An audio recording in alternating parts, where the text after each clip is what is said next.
Well, a very warm welcome to this St. Martin in the Fields. There is evidence, they say, of religious dialogue on this site going back to the 5th century, where we found some remains of a Roman soldier and a Saxon lying next to each other in what appears to be peaceful graves. We're here to welcome dialogue on an issue about a divided nation. St. Martin in the Fields has welcomed dialogue around religious issues for a long time. We welcome both religious speakers and secular. In fact, anyone wanting to help us to delve deeper into what it means to live a meaningful life. We particularly seek to be with those who are on the edges of society, either because society has pushed them to be on the edge, or because they're exploring the cutting edges of life, truth, and beauty.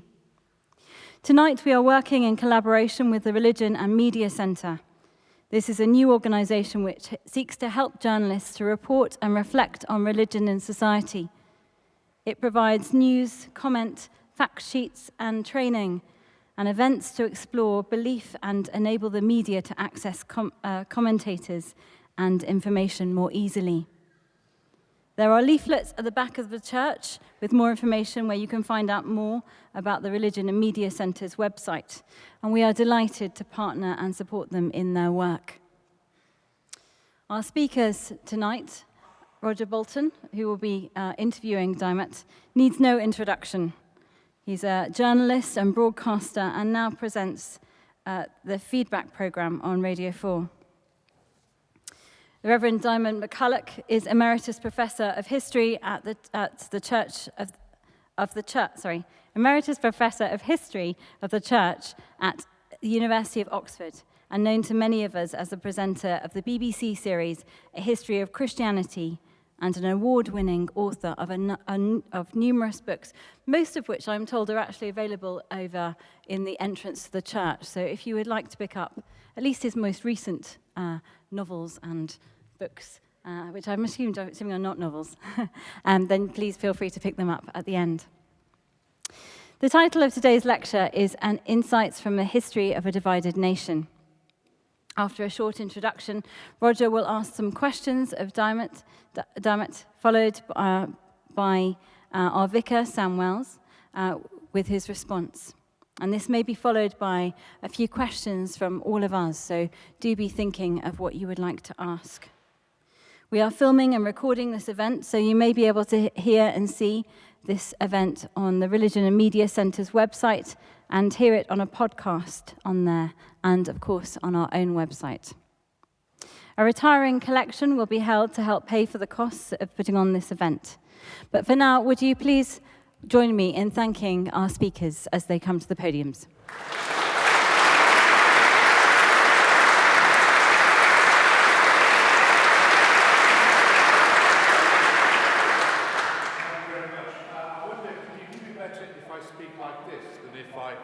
Use the microphone, or is the microphone, right. I'm not a speaker, of course. I don't know the answers. I hope I know some of the questions, and I hope I'll ask them on your behalf. This is, as they say, a game of two halves. The first half really is an analysis of where we are now, and Professor Diarmaid MacCulloch will speak to that.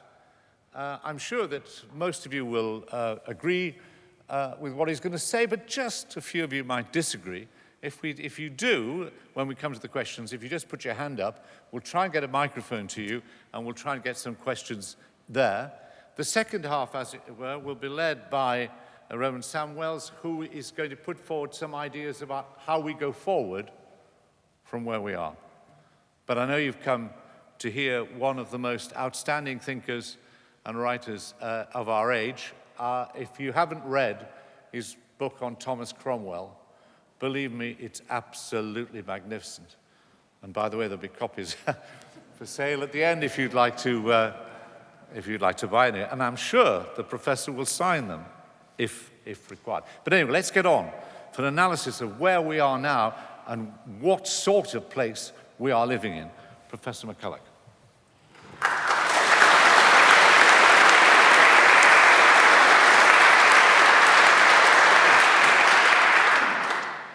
Thank you, Roger. Thank you, Sally. Thank you, Sam. Well, I'm not going to really start where we are now. I'm going to take you backwards. That's my job as an historian. What is Britain? Why was Britain? And what is Britain is very much dependent on where it came from. Let me say straight away that Britain is not a nation. It is a fragile combination of 4 nations: England, Scotland, Ireland, Wales. And its very name tells you that. There is no such place as Britain, is there? There is the United Kingdom of Great Britain and Northern Ireland. Now, how old is that? Strictly speaking, it dates from 1949, when the Irish Free State was proclaimed a republic and left. But you'll realize that that's only one stage in the history of this federation, if you like. We need to go backwards. I'll take you back a few dates, not too many, but one date important, 1707, when 2 ancient enemy kingdoms came together in the United Kingdom of Great Britain, 1707. It wasn't an easy union, nor was it ever complete, because the Kingdom of Scotland kept its established church, very different from the Church of England, and it kept its own legal system. This is all part of the deal, and various other small details with which I will not bore you. But from 1707, we have a thing called Britain, which had some of the characteristics of a nation. But where had it come from? There had already been a failed attempt to create Great Britain. Further date, one back, 1603, when the King of Scots, King James VI, became by hereditary accident King James I of England, thus occupying 2 thrones, but still 2 distinct thrones. James wished to become King of Great Britain, and his subjects, particularly his new English subjects, would not have it. And so these kingdoms remained distinct, with their own foreign policies at some stage, and fighting each other in mid-century very viciously, until 1707. So we've arrived at 1603. But where did this idea of Britishness come from then? One date further back, and I promise you we're not going any further back than this date, and it's a vague date. It's the 1550s. During the 1550s, which is the reign of the boy king Edward VI, some people started talking about Britain as a political project. No one had ever really talked about Britain before. There'd been a couple of Roman provinces called Britannia, and that's a different matter. Here was an idea which was now intended to unite these 2 kingdoms, England and Scotland, hereditary enemies. They had been at war formally from the 14th century to the beginning of the 16th. And that was a recent memory. They were actually fighting as this idea began being talked about. So how could it be that this new fiction, this made-up identity, could have any pull on these 2 ancient enemies? The answer is Protestantism. A Protestant project, Britishness. The Kingdom of England already had a new Protestant monarchy, separated from the Pope. There were elements in Scotland which wished to follow suit and throw off the tyranny of Rome with the aid of their English ancient enemies. And the fiction to make this work would be Britishness. People wrote pamphlets about it. There was a certain degree of excitement. It didn't happen at the time, but the English did help the Scots create their own Protestant Reformation. And therefore, from the 16th century onwards, Here were two Protestant kingdoms marching side by side, and again fighting in the mid-17th century over Protestantism and what the shape of it should be. You know, English people killed Scots people for that, and in fact rounded them up in Durham Cathedral and made them and left them to die of disease in their hundreds in the cathedral over this war between the two kingdoms in the early 1650s. So it was a close-run thing when these two Protestant nations came together in 1707. A lot of ill will, and it was basically only because Scotland was going bankrupt that its governing elite accepted the deal in the end, which created the United Kingdom of Great Britain. The reason it worked at all was that these two kingdoms thought of themselves as part of a greater Protestant international.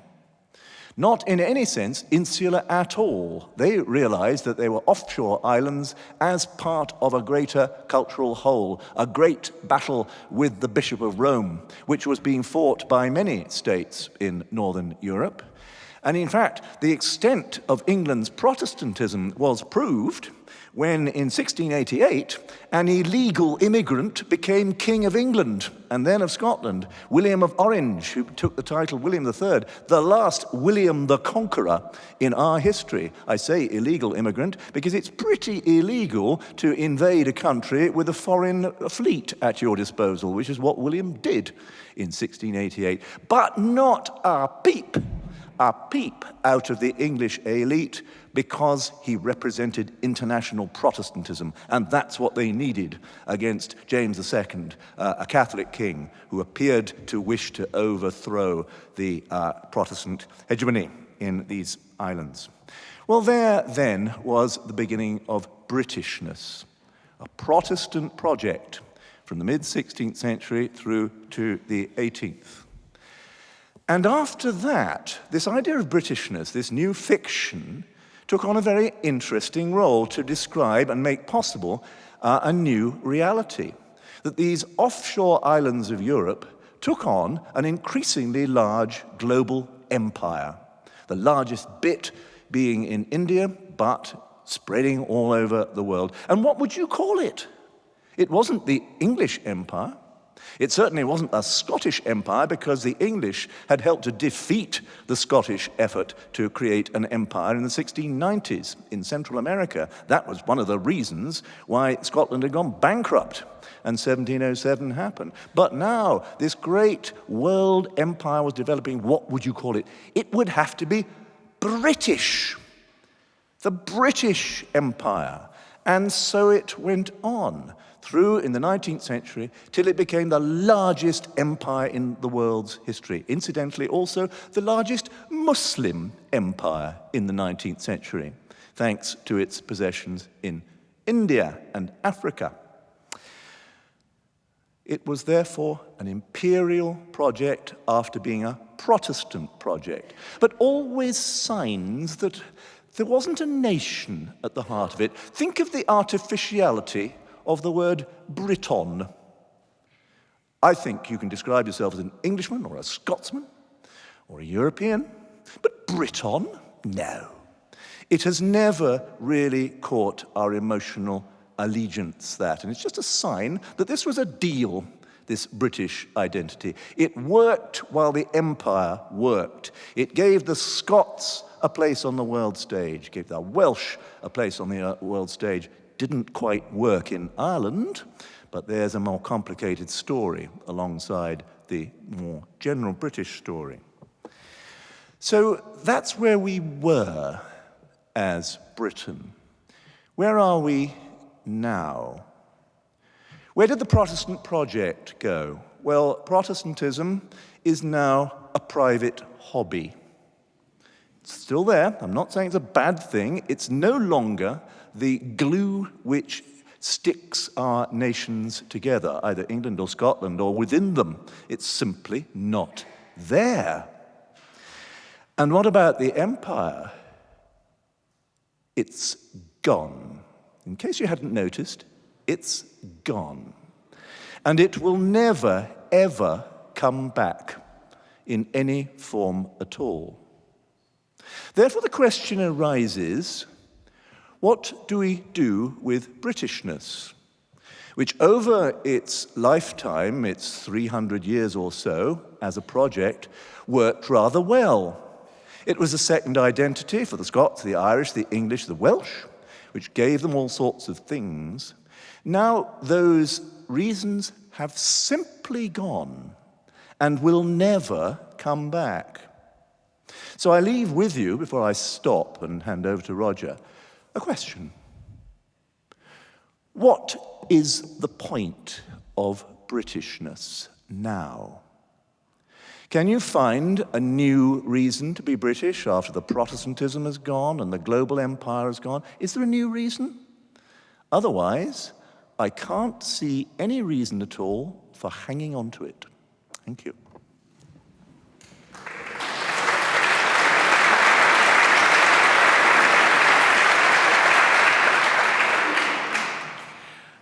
Diarmaid, do you have any real sense of regret? I couldn't make out whether you thought this was, Dean Aitchison said, lost an emperor, empire not found a role. Are you sad that this unifying concept of Britishness is, if not dead, in retreat? I have sadnesses about it. I have sadnesses because my family are Scots on my father's side, English and actually Huguenot on my mother's side. So they were asylum seekers. But there's lots of Englishness there as well. So how do I sum it up? Well, British, certainly European. That's an easy one. But British was quite convenient, and I'm a vice president of an organization which I love and value very much, the British Academy, which is the humanities and social sciences answer to the Royal Society. I'm very proud of being a vice president of that. What happens to these great, marvelous national institutions, supranational institutions, if you like, if the British fiction goes? There are big problems. But what about the price, though, that people paid for Britishness? I always remember talking to Cardinal Hume just for the Sunday programme, just before he died, and I was astonished when he said he still felt an outsider in Britain. So there are Roman Catholics who would have a different view of Britishness, wouldn't they? They would, and there's the other complication which I didn't go into too much, Ireland. I think up to the 1950s, England and Scotland were still Protestant societies with a significant Roman Catholic minority. And that Roman Catholic minority was by and large socially marked out by the fact that it was either a small group of gentry or a much larger group of recent Irish immigrants. Now, that isn't true anymore. The descendants of those Irish immigrants are now simply part of the general population, rather as my French ancestors faded into the general population. So I think Cardinal Hume's remark was sort of the last symptom of something which is no longer true. But there's also a paradox here, isn't there, that the empire, when it, as it began to wound down, turns into the Commonwealth, and larger numbers of those who are in the empire come to this country with different faiths, they almost guarantee the decline of the centrality of Protestantism. They did, though many of them were, of course, Protestant. Yeah. And you might say that that's the liveliest end of Protestantism in these islands at the moment. But what, of course, they did, that interesting result of empire was to make this a distinctly and irredeemably multicultural society. And now we have multiple identities for whatever we are in these islands. And perhaps Britishness is best felt by the most recent people who've arrived, that it's the most convenient identity, alongside their existing identities, which they don't quite rightly don't want to lose. Well, you think they value it because, at least until recent events, they've seen it in contrast to dictatorships in their own country and other things, that they perhaps see the values we take for granted.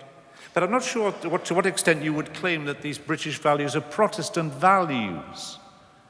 You've made a case for the role of Protestantism in making the state and the determination of a relatively small group of people to ensure that this country does not become Catholic, and in the end they'll pick up what? William of Orange was the 50th or something, I think Sam was going to say this, 50th or 54th in line of direct line to the throne, but we'll have him because he's Protestant. There's a small group who fix that and an establishment that controls that.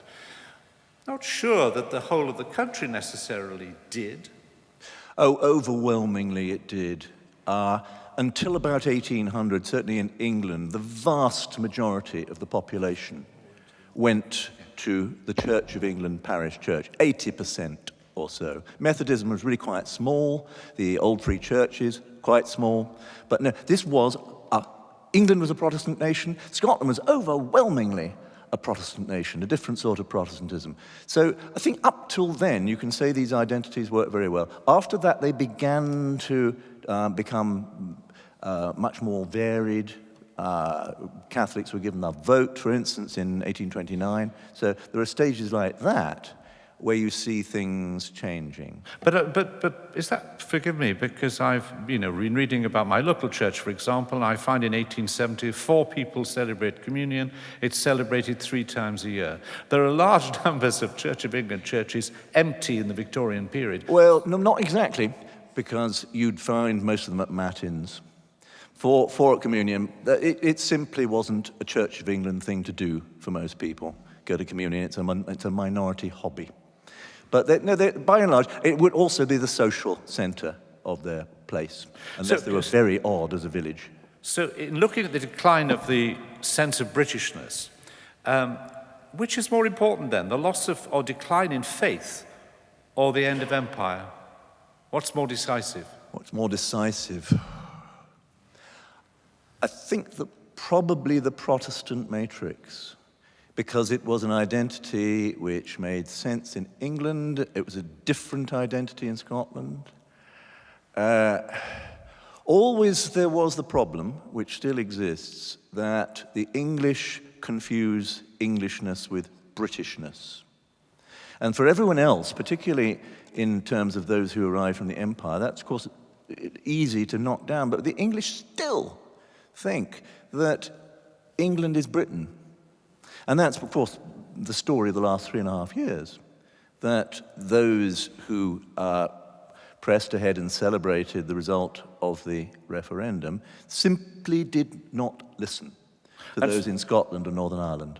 And so you still think this applies, that, for example, well, let's get straightforward to the political, Boris Johnson and Ireland, and the large parts of the Conservative Party, don't actually care about Ireland. No, they don't. They don't know anything about it. Right. And the government has just dismissed a Northern Ireland secretary who did know a lot about it. Could I just halt at this moment and ask, anybody like to question Professor MacCulloch and challenge his thesis? There's a gentleman there putting his hand up. Could you say who you are, sir? And we'll get a mic. Can we get a microphone to him? Is there one coming towards you, sir?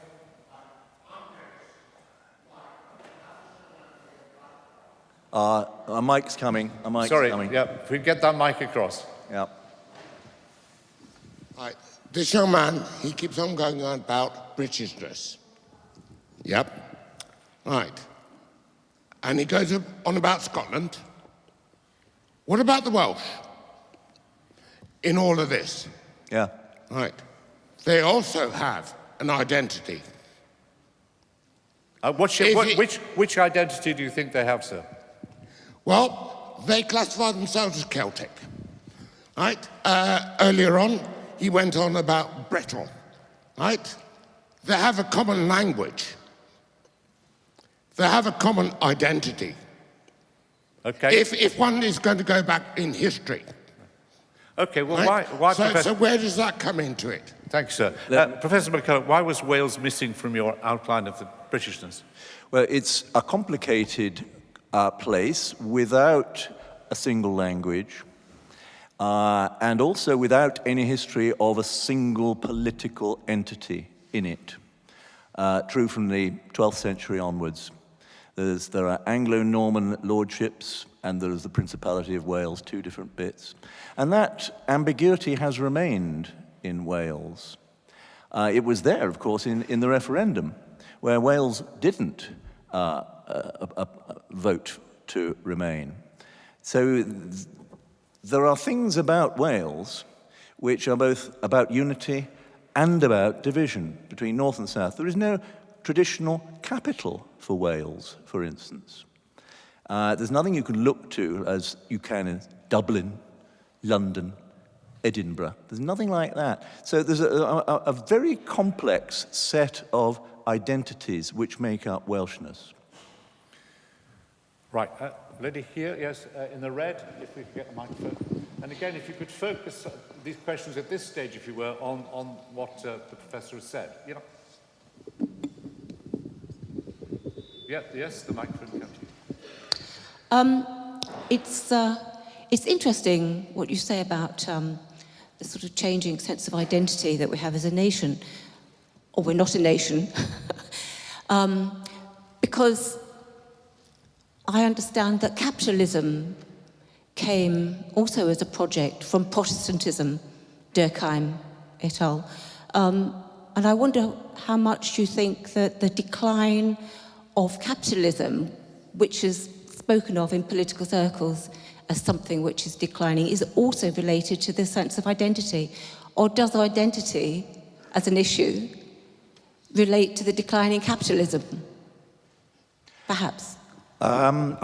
I don't see it like that, because I don't accept the natural link between Protestantism and capitalism. It's a historical accident. A and B are side by side, and A does not cause B.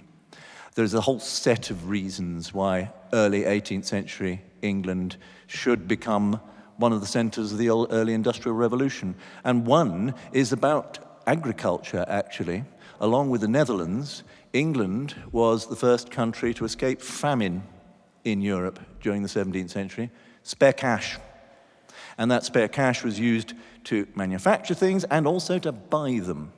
And that's the source of the Industrial Revolution in this country, and the favorable combination of decent transport, raw materials, a set of things which came together in a Protestant nation, but not caused by its Protestantism.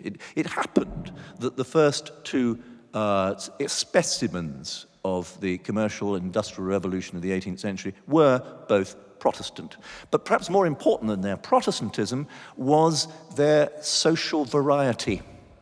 There was Protestant dissent in this country. There were more than one set of Protestant identities. It wasn't as monolithic as, say, the Scandinavian Protestantism of the Lutherans. And the same is true in the Netherlands. A very varied society where possibilities are there for moving forwards. So I think because I don't accept the beginning of your question, I don't think I can really deal with the end of it either. Well, are you saying that capitalism predates Protestantism in that sense? It doesn't exactly predate it. It is a phenomenon which happens at the same time for reasons not really connected with Protestantism. The main connection was that it gives you a lot of people who are half in the establishment, half out of it, Protestant dissenters. And how many of those who would normally go into the professions monopolized by the Church of England instead went into making money in useful ways. Quakers with cocoa, Quakers with iron making. It's ironic, isn't it, that this is I'll get it wrong, but it's the 500th anniversary this year of the Mayflower. And America, or modern America, is a Protestant, well, it was for a while a Protestant state, and is a Protestant project in the same way. Still what is. It is now, yeah. Who knows? It's a Protestant project. That's the rhetoric of the Republican Party, anyway. It remains a Protestant ethos, which makes America great. That's what's behind that slogan. And it is there from the beginning. And we forget just how anti-Catholic the USA was until pretty recently. The 1920s, really, when a candidate lost as president because he was a Catholic. And it's that recent. And the first question that, when he was being briefed, John Kennedy had to answer was, do you serve the Pope or the American people? Yeah. In 1960. Yeah. Yep, gentleman at the back there. Yep. Hi. I was struggling with the question that you left us with, which was, I can't put it quite right. You said something like, if we don't have the Protestantism and we don't have the empire to hold Britishness together, why keep it? Was that's approximately correct? What's the point of being British? Yeah, exactly. So I was trying to lead to where that goes to next, which potentially leads to, I don't know, 4, 5 different nations, something like that, in this loosely bonded groups that also don't have Protestantism or imperialism. Where does this kind of end, in your view? Where does the distinction that binds nations or groups together that it's worth keeping? A good question, and it's almost precisely the question I'm asking. You can see that for all the complications of Wales, there is an identity there. There's a border.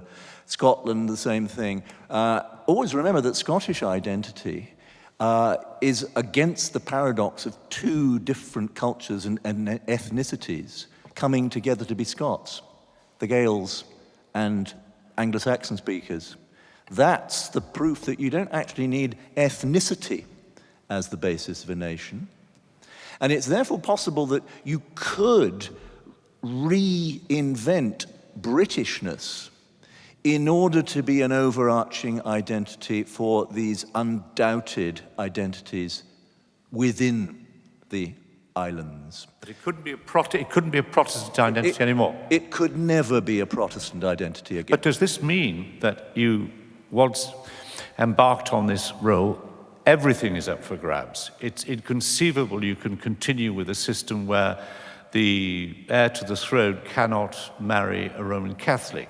It's but that's just silly, isn't it? I mean, it's a survival. Yeah, but everybody who's tried to disentangle it found that it raises so many other questions. Let's put it to bed. Yeah, it's a bit like House of Lords, isn't it? Yeah, but you're now suggesting that we are at the point where we'll have to consider these things, and a defender of the faith or a defender of faiths, all these questions. Once you take away the underpinning of Britishness by Protestantism, you're into all of these questions. Yeah, exactly. Well, Britishness now is Hinduism, it's Islam, it's Buddhism, as well as all the things it's been. It is Catholicism of Irish descent. It's all these things. And if there is any possibility of it surviving, you need that consciousness gladly acknowledged within the nation as a whole. The Scots are getting there. That Scotland has proclaimed itself, certainly the SNP and its leader have proclaimed the fact that there isn't an ethnic identity to being Scots. That's simply part of being a community which occupies that space. Now that seems to be a way forward once you acknowledge that. I want to take one more question at this stage. Sorry, yes, ma'am, I'll come to you in a moment. I have 2 questions then. You're the second. Yeah, gentleman over here, and then we'll move to the second part of the discussion. Can we get the mic? I'm terrible. Over there to this gentleman who's standing up, and I'll be coming to this lady next. All right. Yep. So we're coming through. Sorry. Is somebody passing the microphone along? It's on the way. It's on the way. Sorry for the delay. Professor, do you not think you're placing far too much significance on the relatively recent joinder of England and Scotland in the United Kingdom? 300 years is quite a long time. And if you look at the rest of Europe, I mean, Germany hasn't been a united country for anything like that, nor has Italy. Half that period in each case. The Netherlands, most of Africa, the Middle East, they're all much more recent creations. Do you not think you're overlooking the fact that we've had 300 years of interaction, shared culture in many ways, artistic achievement? We've had many Scottish senior politicians, prime ministers and chancellors of the exchequers over the years, and I think, I would suggest you're ignoring a richness in the United Kingdom which comes from the participation of all of the separate countries. Not at all, not at all.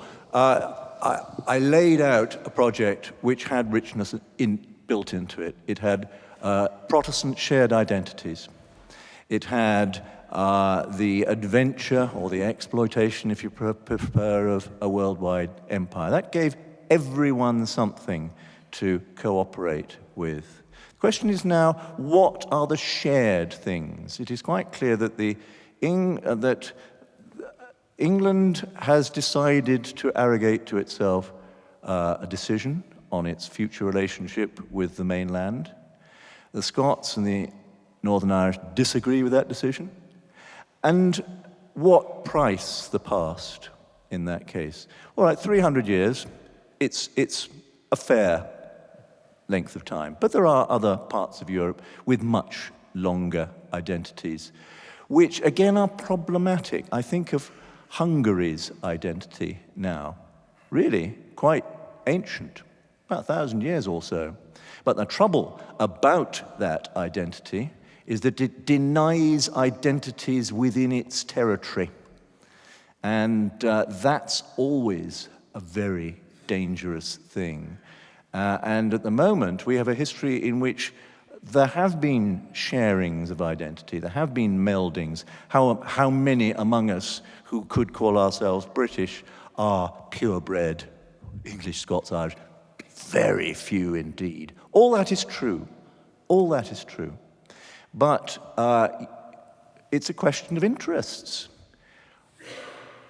Well, Wales, Scotland, Ireland were given interests in the past. The Welsh were given Jesus College, Oxford.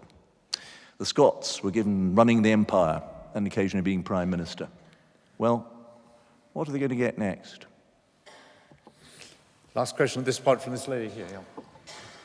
First of all, I'd like to state, it might be of interest, the President of the United States now, his mother was from the Isle of Skye.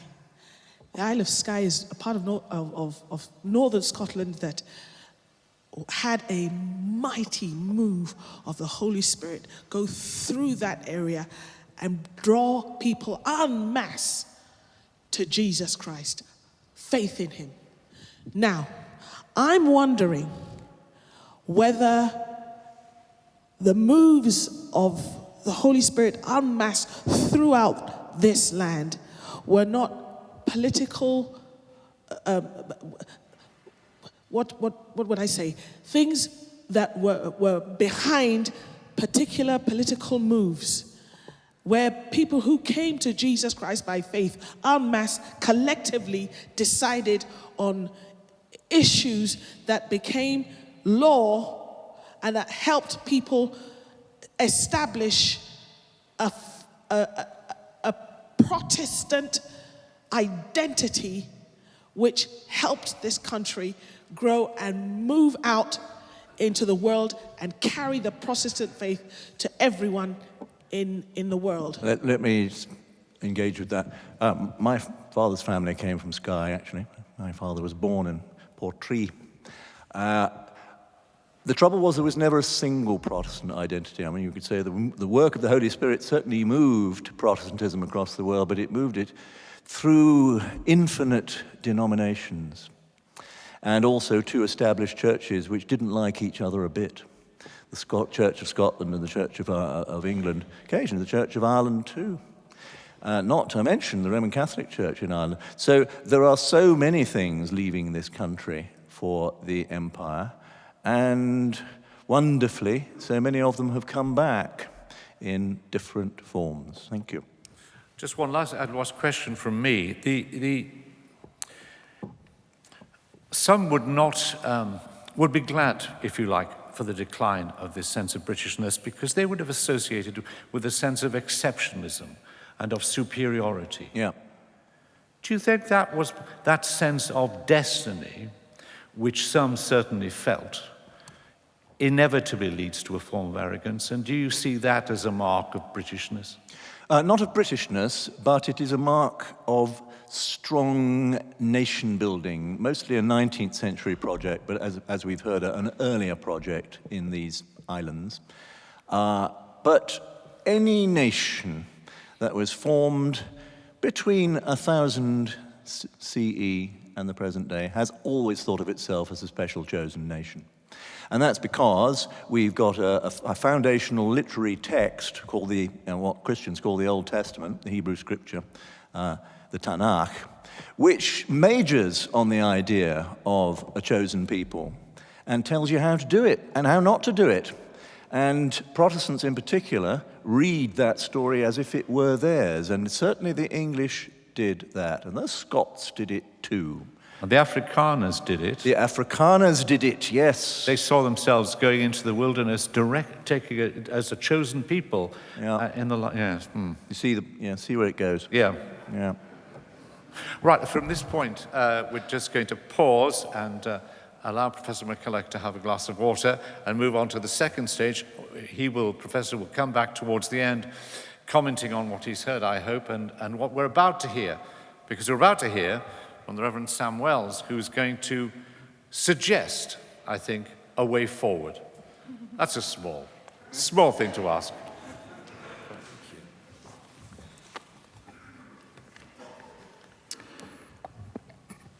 I've come to believe Remain deserved to lose the 2016 referendum because it failed to articulate a positive European identity and mission that the UK would be foolish, reckless, and culturally impoverished to leave. However, I suggest that the Brexiteers have now had 4 years to articulate a renewed UK identity it was worth all this trouble to reassert, and I see no sign that they've made any progress at all. The referendum and almost all the foregoing and subsequent debate have concentrated on economics and politics, but the real issue is one of identity. I entirely agree with Professor MacCulloch in his historical narrative. The architecture of St Martin in the Fields is specifically designed to reflect exactly the account Professor MacCulloch is giving. The blend of Gothic and classical styles in the spire and portico, with an English parish church squashed into temple form, is visual propaganda for the union of Scotland and England in 1707, and of Britain and Hanover in 1714. The need for that propaganda becomes clear when you appreciate that George I was 50th in line to the throne when he acceded. The other 49 were all Catholics. It's fascinating that James Gibbs, the architect, was a Scottish Catholic. This nation had a role in upholding Protestantism and subsequently a role in advancing Christianity, commerce, and civilization in the empire.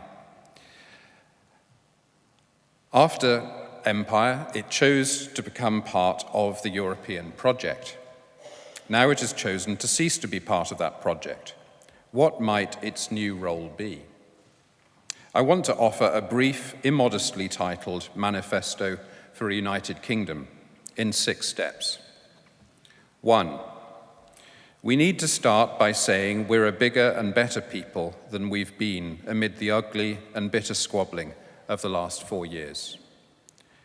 We may indeed recognize that profound divisions have been laid bare and that talk of healing is cynically premature.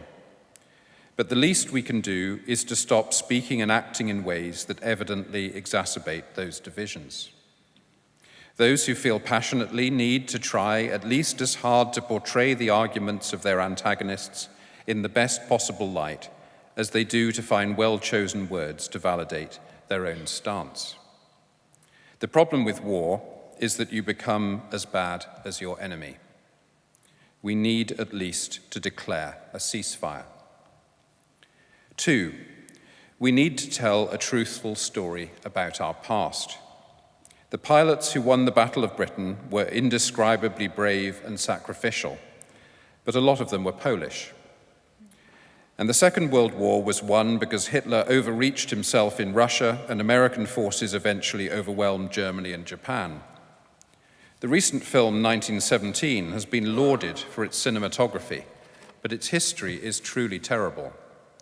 It underwrites a story in which the British were plucky in ingenuity and superhuman in initiative, while the Germans were beastly and duplicitous and deserved everything they got. 3, we need to take active steps to recognize publicly the flawed and complex history of our nation. The theologian Andrew Shanks talks of our vocation to be a pioneeringly honest ex-oppressor country.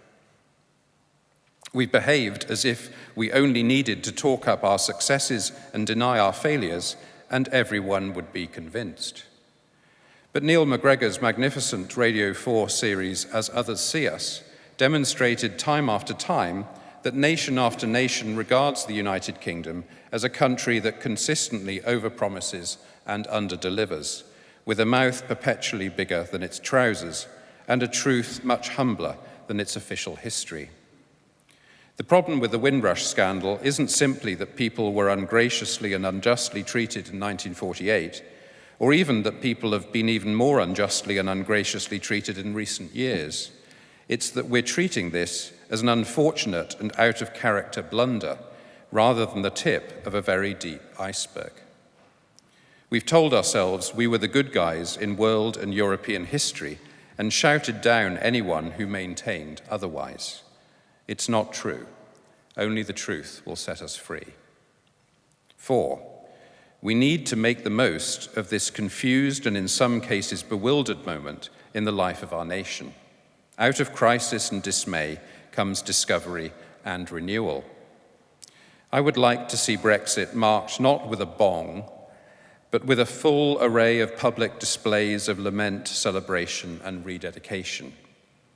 Lament means extolling the glory of God, contrasting it with the plight of creation, and asking God to address the gap. It can also involve repentance for mistakes and for complicity in wrongdoing. Celebration affirms life, creativity, joy, and collaboration. Rededication synthesizes lament and celebration with a commitment to a shared future. That's what Westminster Abbey and St. Paul's Cathedral exist for. But it would need to be a truly national rather than London-centric endeavour. If you doubt the power or possibility of public sacred or secular liturgy, consider the effect of the 2012 Olympic opening ceremony and Harry and Meghan's wedding in capturing and reflecting the public mood.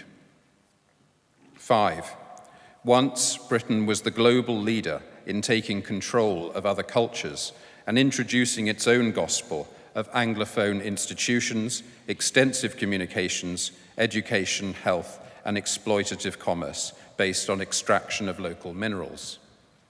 It now has the opportunity to become a global leader on the 2 most pressing issues of our day. Most obvious is the climate emergency. The UK has gained a reputation for ducking and diving on European legislation, dragging its feet and constantly complaining to the referee.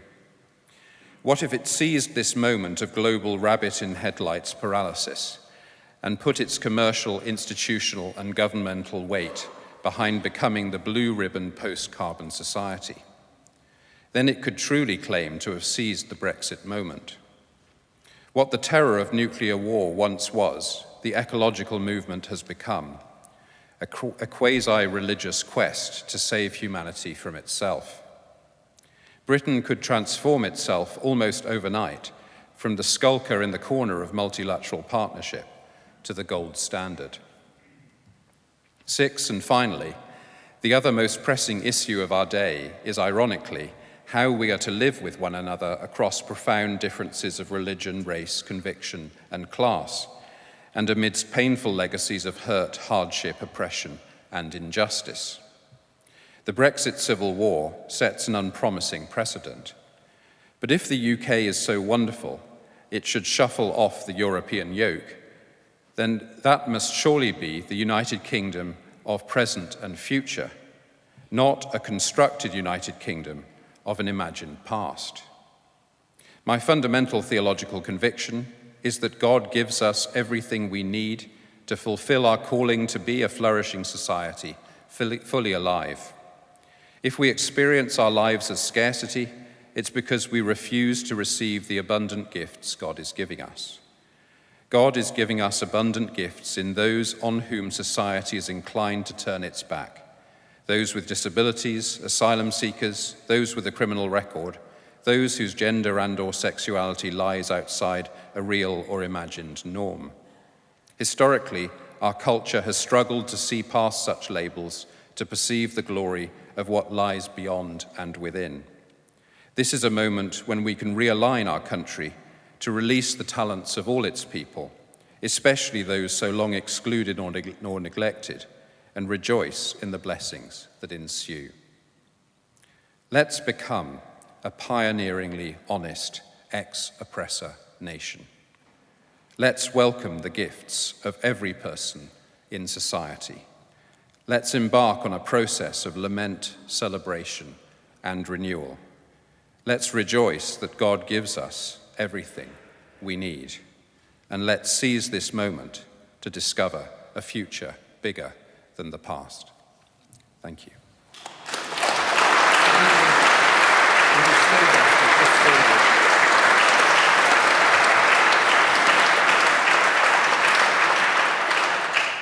Sam, I think a number of people would argue about 1917 and your account of the film, but let's not go there. Well, show me how many Germans appear in the film and what roles they're in. Yeah, but it was a film about the British side.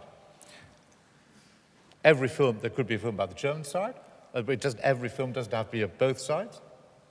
We live in a moment where a film that talks about Britain as if the other countries were irrelevant to the story is a profoundly political and damaging statement. I thought it was an argument against war, but never mind. Right, I want to pick up your account of the past and about the empire doesn't seem to acknowledge that there are various people in the empire and in former parts of the empire who are absolutely delighted that we had a relatively uncorrupt civil service, which is counter to what often happens, but we had a rule of law, which we still, some of those former imperial possessions, still are able to hold on to as some sort of barrier against dictatorship. You seem to suggest that there's nothing in our history of which we should be proud. Are you proud of anything about British history and British imperial history? I'm proud that in 1938, my mother, who was a refugee from Germany, was welcomed into this country as an asylum seeker. I'm proud of that. I wouldn't be alive if she hadn't been. But I asked you a specific question about the empire. I'm proud of a great deal. I'm proud of everything you say. I think everything you say is very widely known. It's what I learned in my history textbooks when I was growing up. I don't think any of that is particularly in question.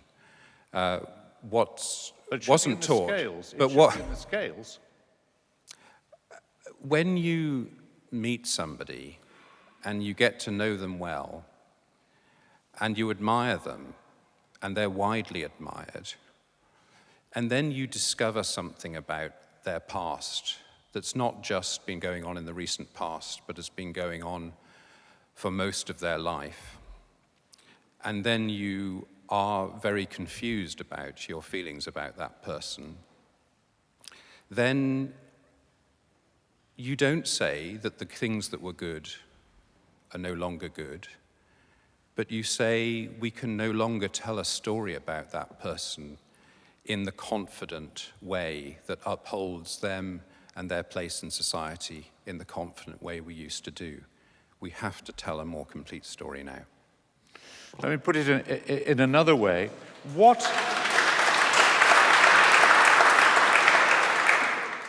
elements of might be called Britishness do you think are worth preserving for our future? Well, I would say there are common and specific. So the common things are the kinds of things you mentioned that were the good legacies that we left, the legacy of the institutions, for example. So the rule of law, democracy, freedom of speech, these kinds of things. You know, those are undoubtedly good things, and I give thanks every day that I live in a country that preserves those things.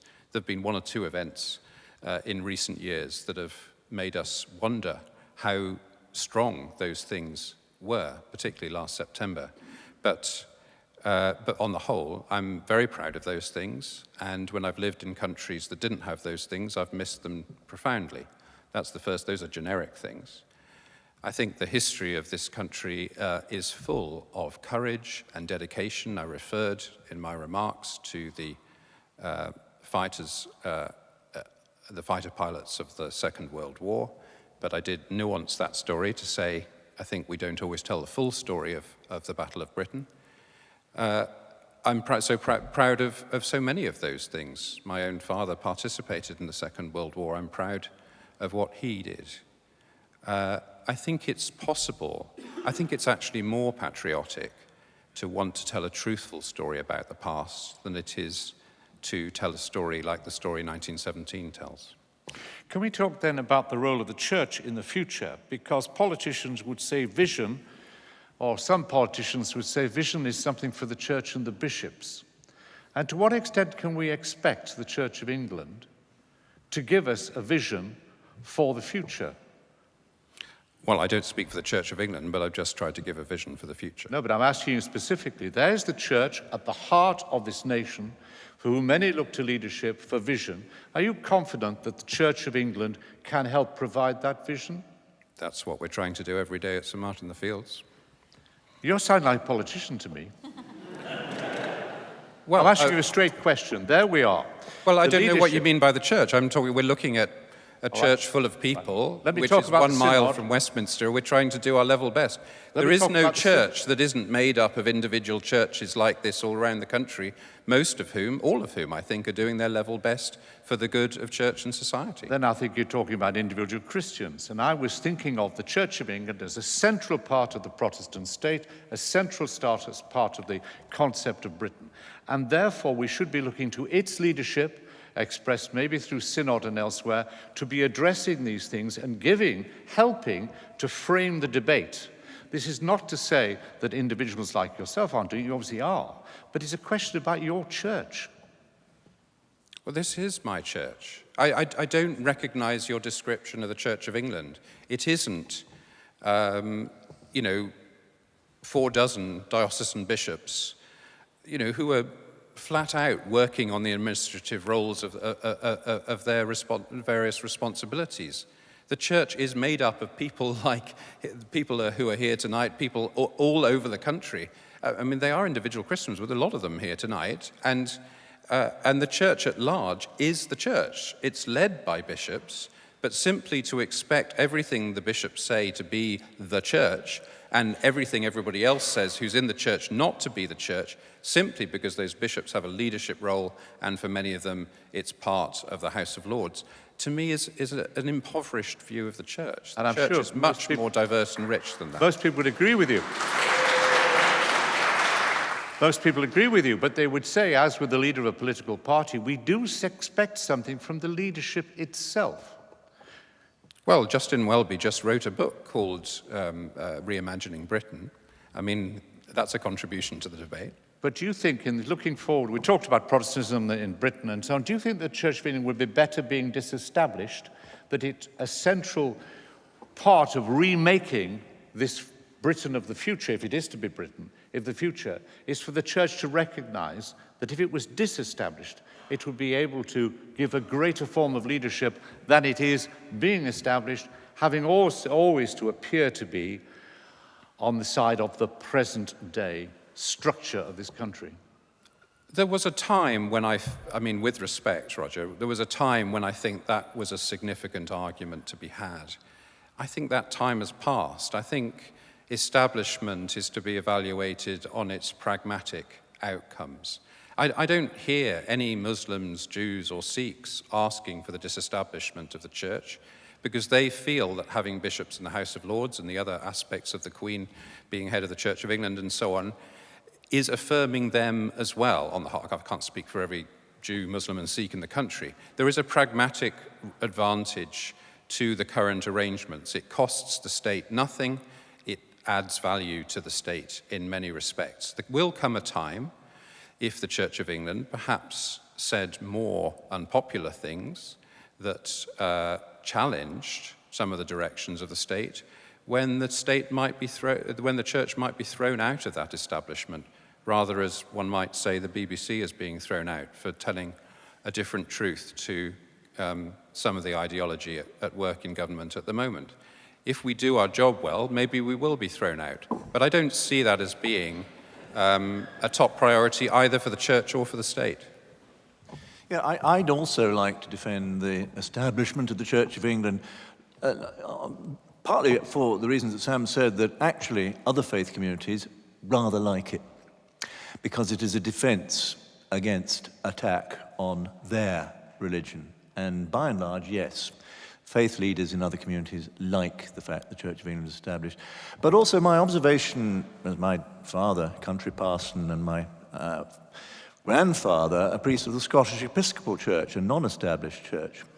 What I thought was valuable about my dad's ministry, and I think still the ministry of the clergy of the Church of England, is that it is directed towards everybody. That is not true of the Methodist ministers who I trained at Wesley College, Bristol in the 1970s and 80s. It's not true of Roman Catholic clergy. They minister to their communities. The clergy of the Church of England have a ministry, a vocation to all the people of this country. That's a very precious thing. Church of Scotland too. And that's not to be sacrificed too lightly, it seems to me. In which case, then, what should they be doing, and what should the Church now be doing in this debate about what we are to be as an entity? Well, I think they can do one thing which Sam did in his excellent remarks, and that is exhort to self-examination. These are terribly, Christian things to say. Self-examination, know thyself. And the product of self-examination is humility.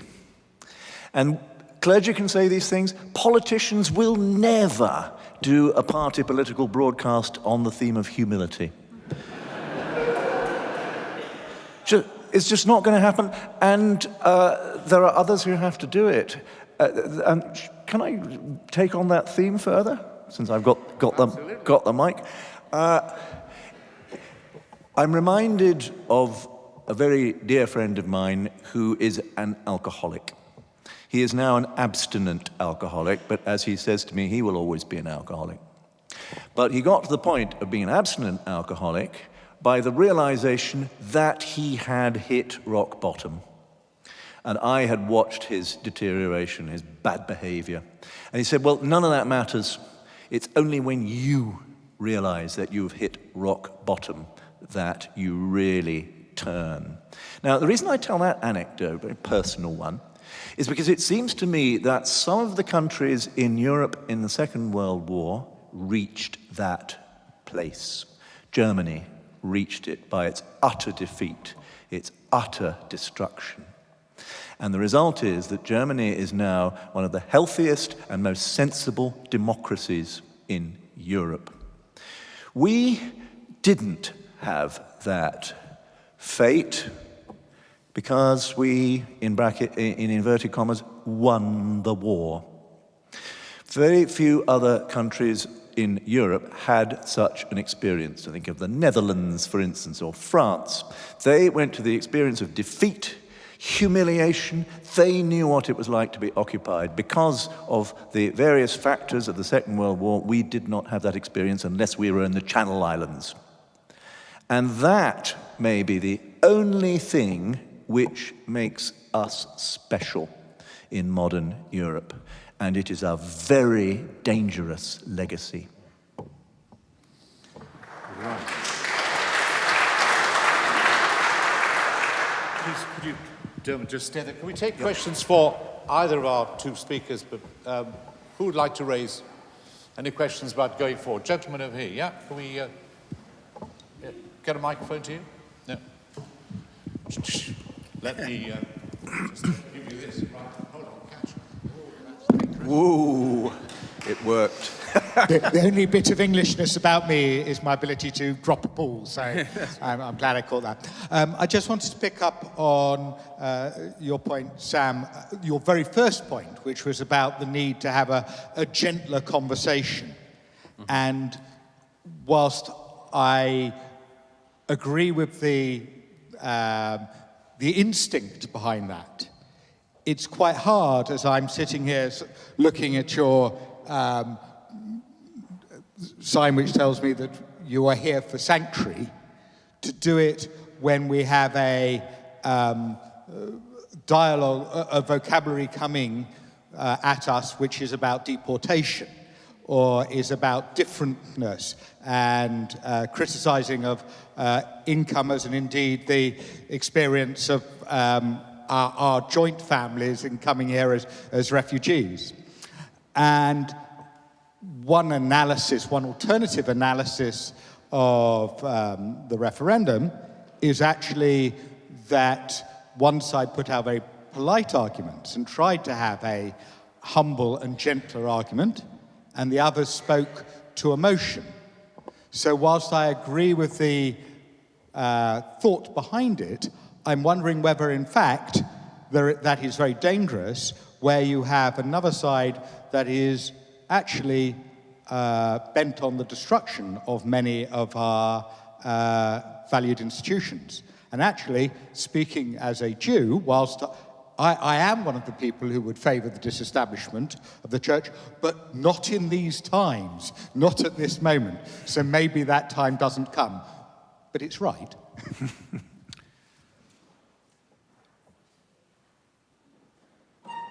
Sam, can I just pick up an element of that? I mean, there's an account of the Brexit debate, which clearly Brexiteers would disagree with, and some people would certainly accuse the Remain side of putting unrealistic economic forecasts forward to terrify people. And also the Remain side failed, and I think this is the point that the professor was making, failed to put forward a vision, essentially, of an alternative future. It was basically be scared about making this decision, not make the decision because there is something rather fine that we could work towards. I mean, that is your view, Professor. Completely, you put it perfectly. So just say yes. It's never happened in my life. But Sam, the other thing I want to pick up here is the particular problem you all face, or we all face, with social media and the sort of communications which are now going on, that you must often feel that you can't be heard because of the noise of social media. How does the church respond to that? Well, how do you persuade people? You can persuade people by trying to overwhelm them with data. I don't think the referendum debate was a great example on anyone's side of trying to overwhelm people with data. You simply then get a response saying, I've had too many experts, too much information, I can't deal with it. And that undermines academic and intellectual life and is a non-sustainable position. So how else do you persuade people? To me, and forgive me if this sounds pious, you persuade people by creating communities of character that model the values that you stand for. That's what we're about in this building here and in this institution here, trying to create an alternative community that lives a different way, that lives recognizing there are probably 35 different nationalities here, people of all different classes, many people who've been excluded from society or church for a bunch of reasons. They're all welcome here. We're building a community based on their assets, not what the world perceives as their deficits. So example is actually the most persuasive thing of all. But this is an example in London. This is an example in London. This is an example in a multicultural society. And when we look at the voting that took part in Brexit, we can see large parts of predominantly white, to take my where I come from Cumberland, predominantly white, people who feel left outside by globalization, feel that they have very little power, and also would be accused by some people of being racist, where actually it's just lack of experience of other cultures. What role, and one of the crucial things has to be presumably, is embracing them in some way.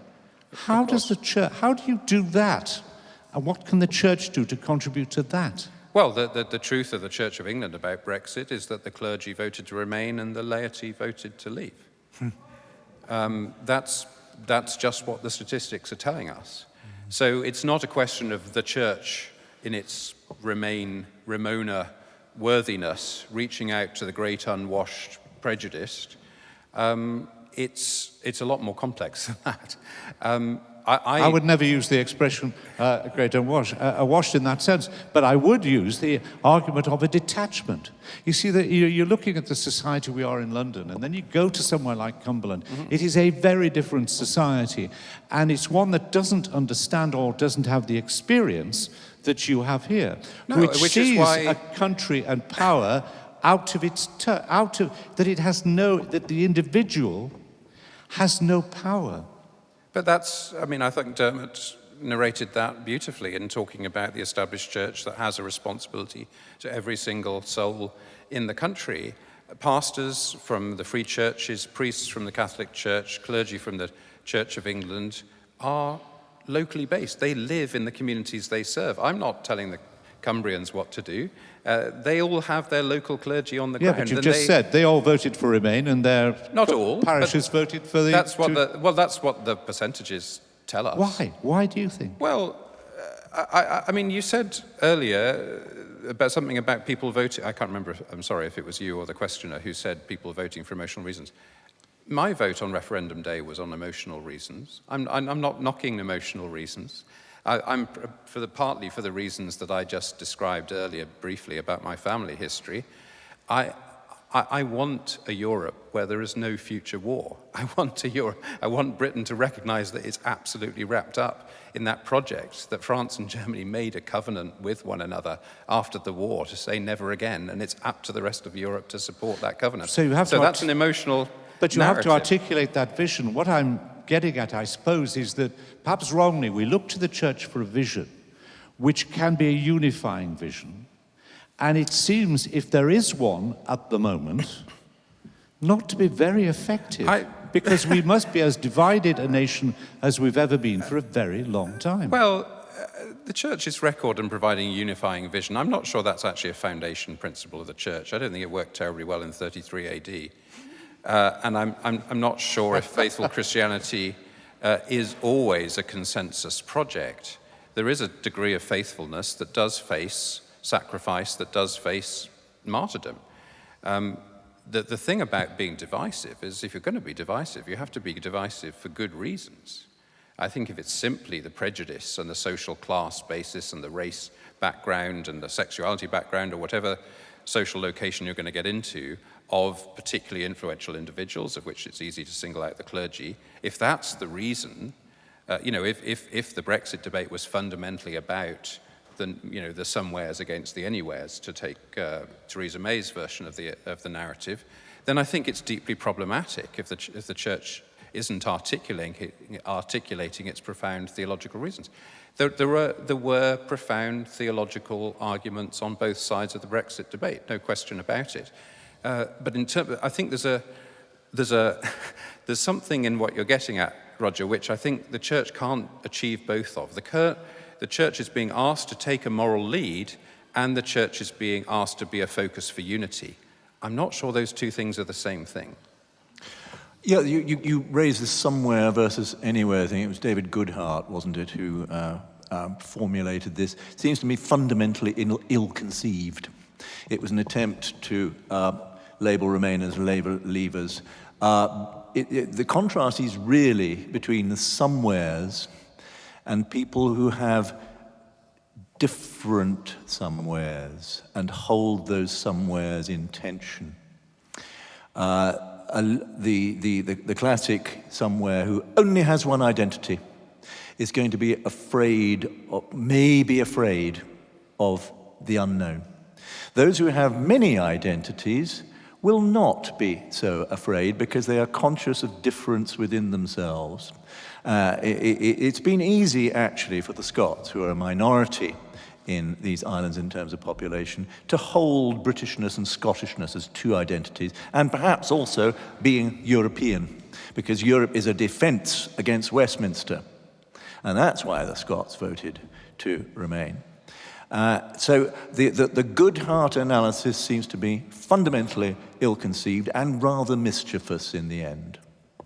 Can I bring the last few minutes, can I bring us round to, because I feel very guilty about giving the church being a hard time, when I, to a degree, represent the media, and with its appalling track record in this area, and you'll know that the organisation that helped to organise this evening starts from the belief that religious literacy is vital, and that it is, if not missing, then it certainly needs desperately improving among journalists and others.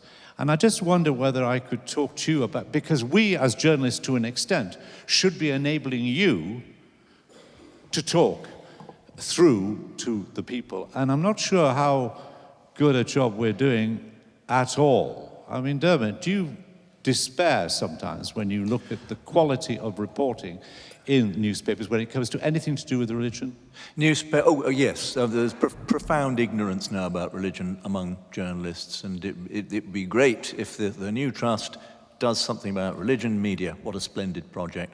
But let's not leave the broadcasting media out of this. The lamentable way in which the BBC dealt with the referendum. So lamentable that the presidents of the national academies, the British Academy, the Royal Society, and the engineers and so on, wrote a joint letter to the powers that be at the BBC saying, look, this has not been a good example of balance. It has been a stupid way of balance. You get someone saying something sensible, so you've got to have someone mad on to contradict them. That is not balance. And I actually intervened in this letter and said, well, we can't just be negative to the BBC. What we can do is point out an example of good practice. And I pointed out the good practice of the Radio 4 programme, More or Less. Do you know this? Sunday evenings, a wonderful piece of thoughtful analysis of statistics. I've frankly forgotten the name of the guy who runs it. Tim Harford, all praise to him, because that was an example of balance. It took a proposition, got experts saying, well, actually the statistics on that say that, but you could also bring that factor in. Now that's balance, and that's what journalists should be doing, and broadcasting journalists as well. And Sam, what about this religious literacy which must worry you in schools as well as in the broadcast media, that we are becoming a religiously illiterate country? I mean, you can't understand what this country is or has been, why it is, if you don't understand the Christian tradition and the way it's influenced everything, art, politics and so on. But also, we can't understand the minority communities in this country if we don't understand what's most important to them. I mean, Islamophobia, anti-Semitism, lives on ignorance. Have you anything, I mean, if we're going to go forward into this new world where we need to understand every element of this country rather better than we do, what do we do about religious literacy? Well, I think you're using the word we in quite a slippery way. There's a number of different we's behind that question, but I take the force of the question, and you're asking for one suggestion. Well, we as those who are dissatisfied with the quality of debate and the nature, the absence of truly informed debate when it comes to religion, which inhibits the role, if you like, of religion in moulding the future of this country. We need, if the churches care about this, they need to invest more and more in supporting Christian teachers in schools. We have an incredible legacy of church schools around our country. They are an amazing inheritance. Christian schools are relatively meaningless without Christians to teach in them. But I'd say religious teachers, not just Christian teachers. Oh, yeah, sure. But there's three kinds of teaching, if you like. There's theology. I know that's a big word for a 6-year-old or something, but Christianity taught by somebody who upholds it and is promoting it, not proselytizing it in a clumsy way, but offering it as a living faith. Person doing the same from a position of another faith, and then pluralism, a way to live amidst diversity. All of those are required. It's sometimes presented as if it's a choice, but you have to have all three of those. What have I learned about other people? I've learned a great amount from the foundations that I was given at school. School is our biggest investment in culture. We've got to make the most of that opportunity. So looking forward, one of the things, if we're concerned about the country we're to become, surely is almost a revolution in what we teach in schools about faith. And it's important. It's fascinating. We look at America and we look at debates about creationism as it's taught in so-called public, i.e. state schools in America, and we think, gosh, aren't the Americans quaint? They really are living, in the 1820s, aren't they? Fancy evolution being a subject of debate in national schools. But rather than, to take Dermot's point about humility, rather than look at the Americans about how stupid they are, why aren't we having that intensity of debate about what's taught in schools in this country? You know, there was a big debate about Section 28 a generation ago, a very appropriate debate. You know, there was something very important to be debating there, but we don't spend a lot of time as our culture getting highly exercised about what is taught in schools. I wouldn't look quaintly at America and say how bizarre they are. I would, from America, look quaintly at us and say, why aren't we, why are we talking about the BBC because Dominic Cummings wants us to? Why aren't we talking about the things that matter in our country? And I can't think of anything that matters more than what's taught in schools. Oh, we should talk about the BBC because it is a force for civilization and good. But that shouldn't be controversial. No, well, when we're thinking of what one values about Britishness, there's something I think we should value, a shared mission, in a Rethian sense, a mission to instruct. That's the value of the BBC. And I remember when I was filming in Syria on that Christianity series, people would come up to us in the street, say, who are you filming for? And we'd say, the BBC. Oh, BBC! And they'd want their photographs taken with us because the BBC stood for impartial information. Impartial information. And has done so for countless millions across the world. What a marvelous British treasure and gift to the world that is. It must be saved, mustn't it? Yeah.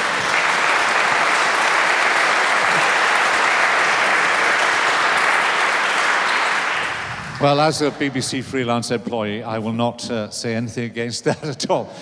We've come towards the end of our discussion this evening. Just before we do so, I would like to ask each of our two main speakers here how they would describe themselves. Would they call themselves British anymore?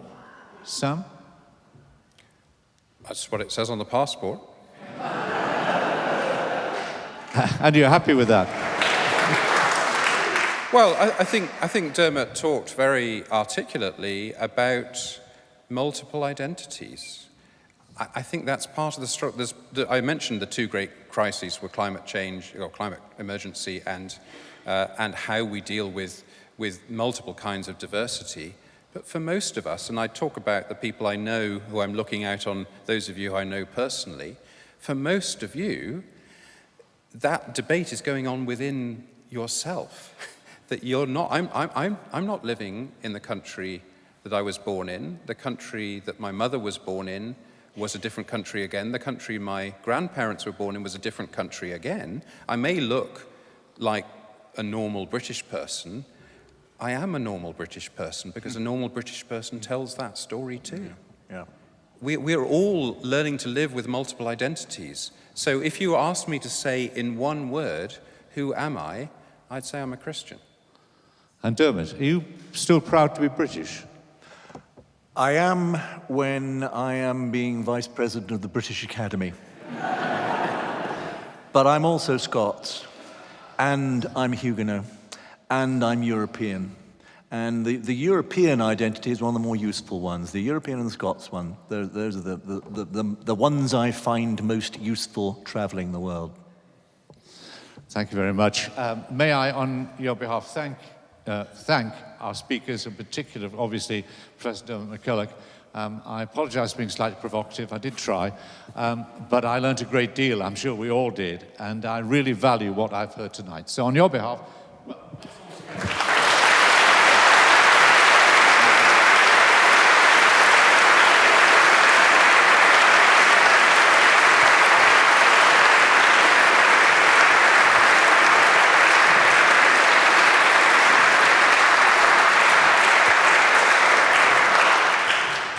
It's down to me to offer a couple of sentences of formal thanks.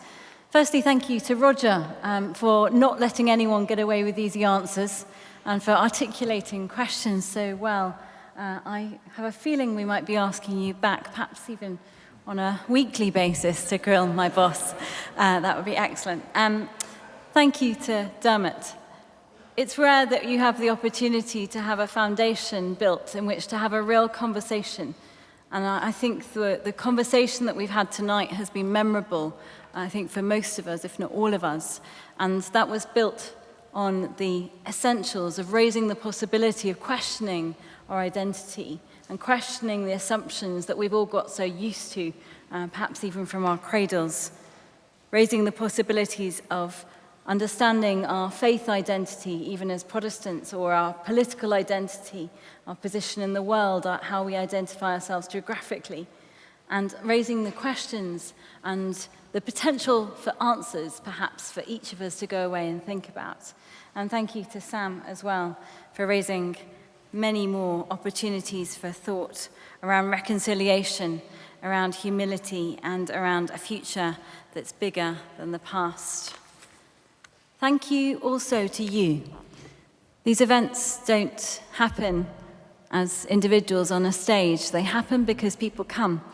They come wanting to discuss and listen. Thank you for all those who've asked questions, often bravely. I know well how hard it is to speak out in this room. Thank you to all of those who've listened and hoped for more hope in our country, more hope in our identity. If you are interested in exploring more, there are some books available, as I mentioned earlier, as you go through these doors here, written by Diarmaid, and I think possibly one or two by Sam. There are also opportunities to explore more in future events. There is the Religion and Media Centre's future event happening on the 25th of March in JW3 on Finchley Road, another opportunity to discuss faith and identity and understand who we are as a nation and as individuals going forward. Here in St Martin's, we have the famous autumn lecture series coming up next autumn. We don't have the full list of speakers at the moment, but last year we had such great speakers such as Juliet Stevenson, Michael Moore-Pogo, and Simon Russell-Beers, so we're interested and awaiting our current list.